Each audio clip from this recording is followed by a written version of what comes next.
As many of us know, last night was the first presidential debate between Donald J. Trump and Joe Biden.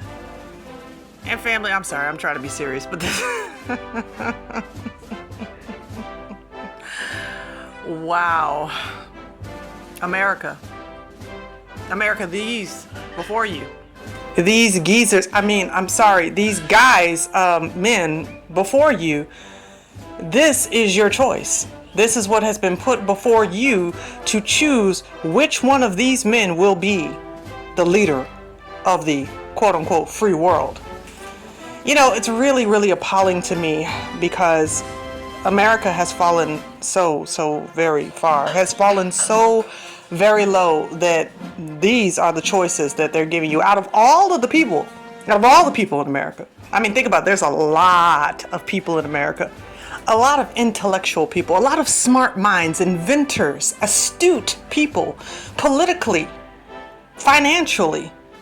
I mean, out of all the people that could have been selected as the incumbents, this is what we have here. This is a former president and a former vice president, both of them over the age of 70, I believe. One clearly is losing his mental capacity and mumbled his way through this presidential debate. From what I understand, there's even a possibility that he actually had a hearing mechanism in his ear so that he could answer the questions that were being brought to him as best as he could mumble his way through them. But, you know, really, when I look at these two men, what I am seeing is the representation of America. That America is a falling, aging, broken, recessive system that is laughable to the international world around it. I mean, absolutely laughable. I don't care if you put Donald Trump or if you put Joe Biden in that office, America will never be taken seriously ever again. And it shouldn't be. It shouldn't be, because America is the biggest, the absolute biggest hypocritical nation on the face of this planet. I mean, there is not another nation more hypocritical than America. America is the nation that will tell other nations that they don't have a right to prosecute their criminals the way that they deem fit. They will tell them that they are being inhumane to people.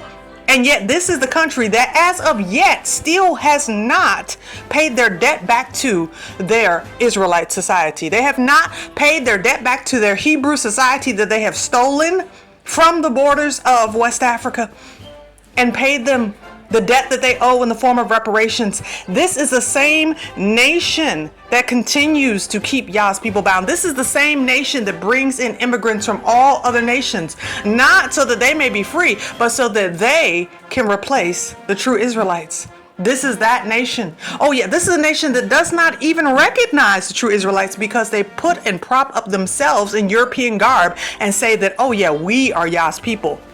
They then take these same people and fight wars on behalf of themselves. Ukrainian and Russian war, Israeli and Palestinian war. I mean, the conflicts are endless. They're absolutely endless. We are on the brink of World War III, and it's all because of these two men right here.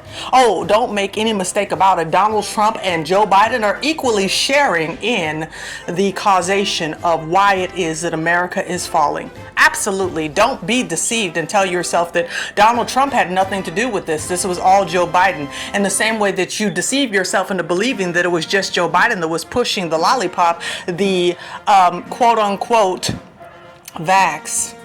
But if you remember correctly, it was actually Donald Trump who talked about Operation Warp Speed. He talked about the necessity for the American populace to be lollipopped.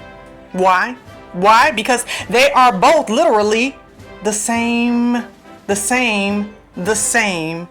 vulture, just on different sides of the coin.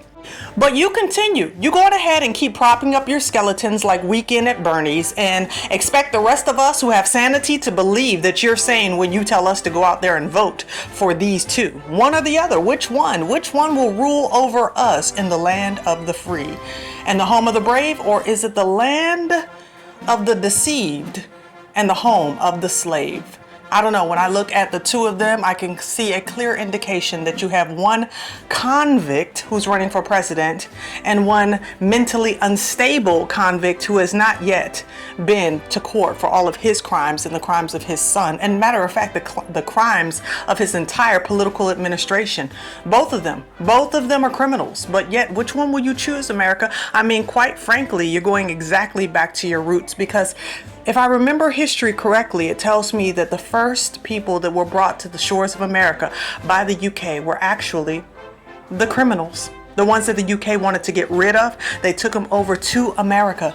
Yes, that is exactly the history that I remember. So it seems as though America is just repeating its past. Happy voting. Anyway, those are my thoughts, and I want to know what you think. So please feel free to leave your comment in the comment section. Don't forget to hit that like button, as well as to share and subscribe if you have not already done so. And family, if you could support, I'd appreciate that. You could do so by Cash App, PayPal, as well as Super Thanks. As always, y'all bless, and see you next time. In the world, every pharmaceutical company cannot have to pay. Thank you. And by the way, President Trump? I really don't know what he said at the end of that sentence. I don't think he knows what he said either.